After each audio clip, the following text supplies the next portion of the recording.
काहीतरी गोड खाण्याची इच्छा झाली तर चला अगदी 10 मिनिटांमध्ये हे रेसिपी तुम्ही बनवू शकता आणि कोणीही बनवू शकेल एवढी सोपी। घरामधलं फक्त 1 वाटीभर तुम्हाला बेसन पीठ घ्यायचं आहे आणि अगदी 10 ते 15 मिनिटांमध्ये हे बुंदी तयार करू शकता। ना झाऱ्याची गरज आहे ना इतर कोणतं जास्तीचं तुम्हाला सामान गोळा करायचं लागणार आहे। तर पटकन होणारी रेसिपी आहे आणि लाडू बांधताना बघा लाडू बिघडतात, पाक इकडे तिकडे झाला तर, पण यामध्ये तुम्हाला काहीच रेसिपी बिघडण्याचं अजिबात टेन्शन नाही। तर या सगळ्या ट्रिक्स वापरून तुम्ही ही बुंदी नक्कीच ट्राय करू शकता। पूर्वी लग्नामध्ये अशी बुंदी आपल्याला भेटायची, पण आता लाडू असतात, पण ही बुंदी खायला छान लागते। तर तुम्हाला पण ही बुंदी आवडत असेल तर चला मग या पद्धतीने अगदी 10 ते 15 मिनिटांमध्ये ही तुम्ही ट्राय करू शकता आणि पटकन होणारी रेसिपी आहे, अगदी कमी वेळात तुम्ही बनवू शकता। तर इथे मी 1 कप बेसन घेतलेलं आहे, जे की आपण हरभऱ्याची किंवा चणा डाळ आपली असते ती दळून आणलेली आहे चक्कीवरून। तर 200 ग्रॅमचा हा कप आहे, तर फक्त 200 ग्रॅम कपापासून एवढी सगळी बुंदी तयार होते। तर हे पीठ असलं आपण घरी जरी दळून आणलं असलं तरी पण ते चाळून घ्यायचं, म्हणजे बेसन एकदम हलकं होतं, त्यातल्या सगळ्या गाठी असतात त्या निघून जातात। तर अशा पद्धतीने बेसन चाळून घेतलं तर आता यामध्ये थोडं थोडं पाणी टाकत तुम्हाला हे पीठ चांगलं तुम्हाला भिजवून घ्यायचं आहे। तर विस्करच्या मदतीने तुम्ही मिक्स करू शकता किंवा चमचा घ्या त्याच्या मदतीने। यामध्ये गाठी आपल्याला अजिबात ठेवायच्या नाही, तर हळूहळू पाणी टाकत एकसारखं पीठ तुम्हाला लूज असं भिजवून घ्यायचं आहे। तर यामध्ये आता बुंदी तुमची एकदम गोल येण्यासाठी पिठाची कन्सिस्टन्सी महत्त्वाची असते। पीठ जास्त पातळ झालं तर मग बुंदी लगेच चपटी होते आणि जास्त घट्ट झालं तर मग त्यातून पडत नाही। त्यामुळे हे पिठाची कन्सिस्टन्सी आपल्याला व्यवस्थित करायची आहे। मेन बुंदीसाठीच हेच महत्त्वाचं आहे की पीठ तुम्ही व्यवस्थित भिजवून घ्यायचं आहे, त्यामध्ये जास्त पण पाणी होऊ देऊ नका। आता बघा यामध्ये आता पाणी टाकायची अजिबात गरज नाही। अशा पद्धतीचं हे पीठ तयार झालेलं आहे। तर आता चमच्यानं तुम्हाला दाखवते म्हणजे याचा अंदाज येईल।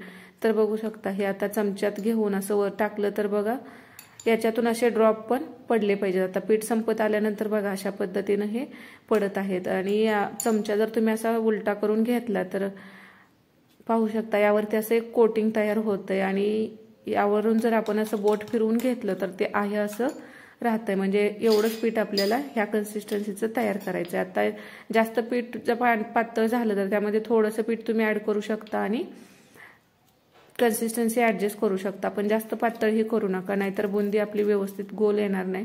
तर आता यामध्ये मला 2 कलर थोडे, आता हे ऑप्शनल आहे, तुम्हाला हवं असेल तर टाका। तर माझ्याकडे कलर होते घरामध्ये म्हणून मी आता यामध्ये थोडंसं पीठ 2 छोट्या वाट्यामध्ये घेतलेलं आहे आणि त्यामध्ये ग्रीन म्हणजे हिरवा कलर एक होता आणि ऑरेंज कलर एक होता। तर चमच्यानं आता बघा एवढंच पीठ घेतलेलं आहे, तर यामध्ये हे मिक्स करून घ्यायचं आहे। आता तुमच्या घरामध्ये कलर असेल तर टाका, नाही टाकला तरी सुद्धा चालू शकतं, पण दिसायला कलरफुल असलं थोडंसं तर मुलं सुद्धा आवडीने खातात। तर हे दोन्ही कलर असे मिक्स करून घेतलेले आहेत। आता बॅटर तुम्ही बघू शकता, या बॅटरची कन्सिस्टन्सी आपल्याला ह्याच्यापेक्षा घट्टही ठेवायचं नाही किंवा पातळही ठेवायचं नाही, किंवा तुम्हाला जर अशी आयडिया नाही आली तर पहिलं थोडीशी बुंदी तुम्ही तेलामध्ये टाकून बघायची। तुम्हाला मग ती बुंदी जर गोल येत नसेल तर मग त्यावरून लक्षात घ्यायचं की आपलं बॅटर म्हणजे एकतर पातळ झाल्यावर बुंदी अजिबात व्यवस्थित येत नाही, ती म्हणजे एकतर गोल पण येत नाही आणि तेलामध्ये मग तेल सुद्धा त्यामध्ये जास्त घेतलं जातं। तर आता कोणताही झाऱ्या तुम्हाला इथे घ्यायची गरज नाही, म्हणजे बुंदीचा जो मोठा झाऱ्या असतो तो नसेल तर आता एकदम थोडी बुंदी करायची असेल तर एवढ्या मोठ्या झाऱ्याची सुद्धा गरज नाही। आता घरामध्ये बघा आपला हा झाऱ्या असतो जे तळणीचे पदार्थ काढण्यासाठी आपण यूज करतो तोच घ्यायचा आहे। आणि आता हे तेल चांगलं म्हणजे कडकडीत असं गरम झालेलं पाहिजे। तेल थंड असेल तरी सुद्धा बुंदी तेलात पडल्यानंतर काय होतं की मग तेल थंड असेल तर त्याचा आकार म्हणजे बदलतो, त्यामुळे पटकन तेलात बुंदी पडल्या ती गोल होण्यासाठी तेल सुद्धा तेवढंच कडकडीत असं गरम पाहिजे।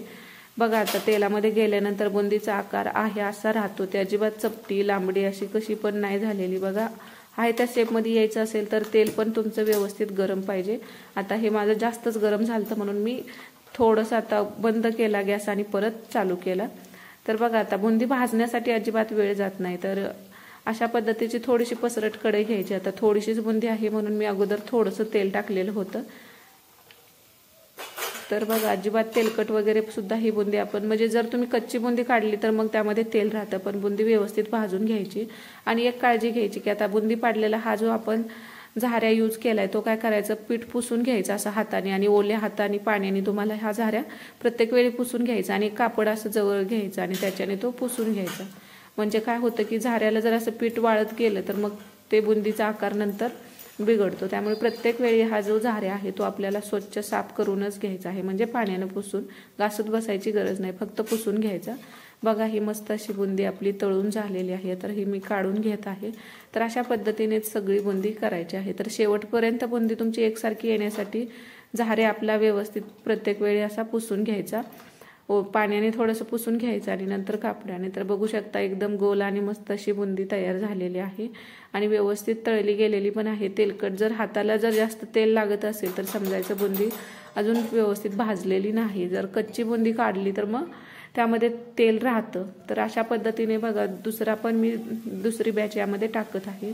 तेलाचं टेम्परेचर पण मेंटेन ठेवायचं, म्हणजे काय होतं की अजिबात जास्त बुंदी तुमची पसरत नाही किंवा अशी चपटी वगैरे होत नाही। एकसारखी बुंदी येण्यासाठी तेल पण तसंच कडकडीत तसंच गरम लागतं। तर बघा अशा पद्धतीने ही सर्व बुंदी माझी पाडून झालेली आहे आणि सगळी बुंदी होत आली तरी सुद्धा ही सगळी बुंदी एकसारखीच आलेली आहे। तर पिठाची कन्सिस्टन्सी आली, तेलाचं टेम्परेचर, ह्या दोन्ही पण गोष्टी महत्त्वाच्या आहेत आणि प्रत्येक वेळी झाऱ्यासुद्धा मी पुसून स्वच्छ करूनच घेतलेला होता। तर आता ही जी व्हाईट कलरची ज्यामध्ये कलर नव्हतं ते सगळं पीठ झालेलं आहे। आता हे जे कलरचं होतं तर ह्याची कन्सिस्टन्सी बघू शकता, हे थोडंसं असं थोडा वेळ राहिल्यामुळे ते घट्ट झालेलं आहे, तरी सुद्धा ह्याची बुंदी छान झालेली आहे।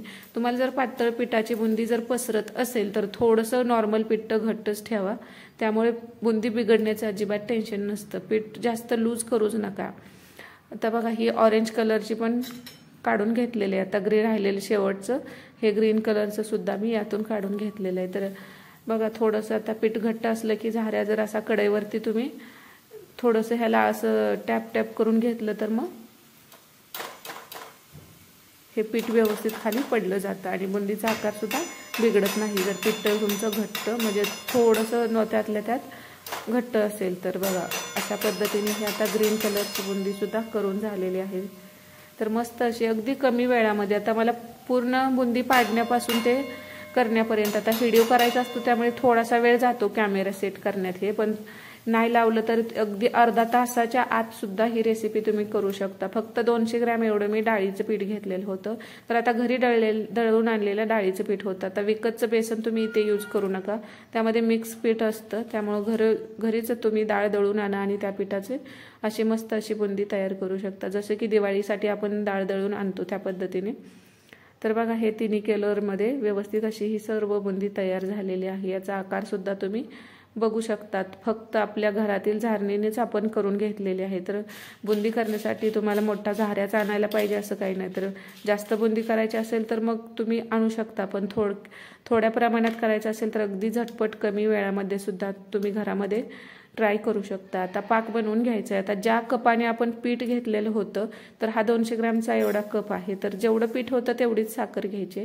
बुंदीसाठी म्हणजे जेवढं पिठाचं प्रमाण तेवढंच साखरेचं प्रमाण असतं आणि अर्धा कप एवढं पाणी लागतं। तर अर्ध्या कपाला थोडंसं कमी टाकलेलं होतं, म्हणजे साखर बुडेल इतपत पाणी टाकायचं आहे।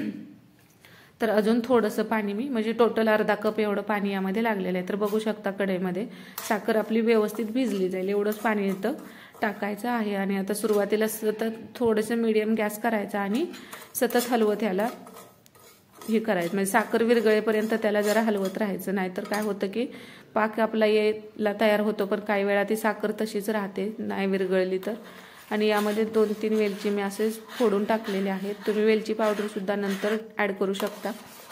तर आता पाक तुम्हाला जर बुंदी तुमची अशी जास्त ओलसर हवी असेल तर तुम्हाला पाक थोडासा अलीकडचा घ्यायचा आहे। तर आता पूर्ण 1 तारी पाक मी बनवत आहे, तर जास्त म्हणजे सुकी बुंदी हवी असेल तर थोडासा पुढचा पाक घ्यायचा, म्हणजे चांगली एक तर आता बघू शकता पाकाची कन्सिस्टन्सी आता याला बुडबुडी यायला लागलेली आहेत, तर चांगले बुडबुडी येतील तर त्यावरून सुद्धा तुम्हाला अंदाज येऊ शकतो। तर हा पाक आपला तयार होत आलेला आहे।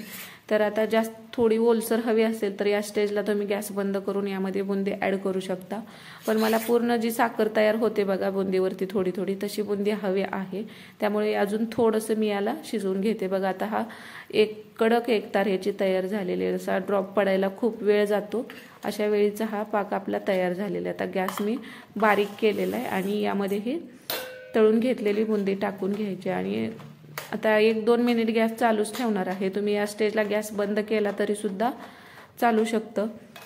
तर बघा असं मिक्स करत गेलं तर आता पाक गरम आहे, त्यामुळे या बुंदीमध्ये पटकन शोषून घेतला जातो। तर आणि गॅस पण चालू आहे, त्यामुळे मला पूर्ण सुकवून घ्यायचे असल्यामुळे मी गॅसवरती ठेवलेला आहे। आणि जर तुम्हाला तुमच्याकडे जर अजून वेळ असेल तर मग गॅस बंद करून कढई खाली घ्या आणि हे असं थोडा वेळ मिक्स करून घ्या, लगेचच ही बुंदी तुमची तयार होते। गॅस पण बंद केलेला आहे। आता बघू शकता इथं मी कुठेच व्हिडिओ स्किप करत नाही, तुमच्या पण लक्षात येईल की अशा पद्धतीने बघा आता थोडंसं ओलसर पाक आहे, पण आता हळूहळू काय होतं की कढई गरम आहे आणि पाक पण गरम असल्यामुळं पूर्ण शोषला जातो आणि बघा हळूहळू तो सुका व्हायला लागलेला आहे, म्हणजे ओलसरपणा याचा कमी होत गेलेला आहे। पूर्ण पाक या बुंदीमध्ये शोषून घेतलेला आहे। तर बघा मस्त अशी बुंदी तयार झालेली। कढईला पण तुम्हाला आता थोडंसं व्हाईट दिसत असेल, म्हणजे ती साखरेचा पाक एकदम कडक झाला की अशा पद्धतीने ते कढई सुद्धा व्हाईट कलरची दिसत आहे। तर पूर्ण पाक आपला शोषून बुंदी एकदम कोरडी तयार झालेली आहे, जशी की आपण लग्नामध्ये वगैरे बुंदी असते त्या पद्धतीची पाहू शकता। यावरती साखर तयार झालेली आहे आणि ह्या चमच्याला सुद्धा अशा पद्धतीने थोडीशी पाक जो लागलेला आहे तो कडक झालेला आहे। तर कडक म्हणजे बुंदी कडक होत नाही, ती खायला सॉफ्टच लागते, पण पाक एकदम याच्यावरती साखर बनलेली आहे। तर अशा पद्धतीने तुम्ही नक्की ट्राय करू शकता, खूप छान आणि अगदी झटपट 10 ते 15 मिनिटांमध्ये सुद्धा तुम्ही हे ट्राय करू शकता। तर 200 ग्रॅम एवढं पीठ होतं डाळीचं, तर त्यापासून एवढी सगळी बुंदी तयार झालेली आहे। तर काही तर गोड खाण्याची इच्छा झाली असेल तर पटकन होणारी रेसिपी आहे फक्त, आणि कमी साहित्यात बुंदी करण्यासाठी तेल, साखर आणि तुम्हाला डाळीचं पीठ ह्या 3 गोष्टींचीच गरज आहे। एक्स्ट्रा काहीच इथं साहित्य आपल्याला गोळा करावं लागत नाही आणि तुमची भांडी सुद्धा जास्त भरत नाहीत। कमी साहित्यात आणि कमी जास्तीचा पसारा न करता ही रेसिपी तुम्ही झटपट ट्राय करू शकता। आणि हा व्हिडिओ तुम्ही कोणत्या गावातून पाहत आहात हे सुद्धा कमेंटमध्ये नक्की सांगा। आणि ही रेसिपी आवडली असेल तर चॅनलला लाईक करा, सबस्क्राईब करायला पण विसरू नका। तर नंतर भेटूया मस्त अशा रेसिपीमध्ये, तोपर्यंत बाय बाय।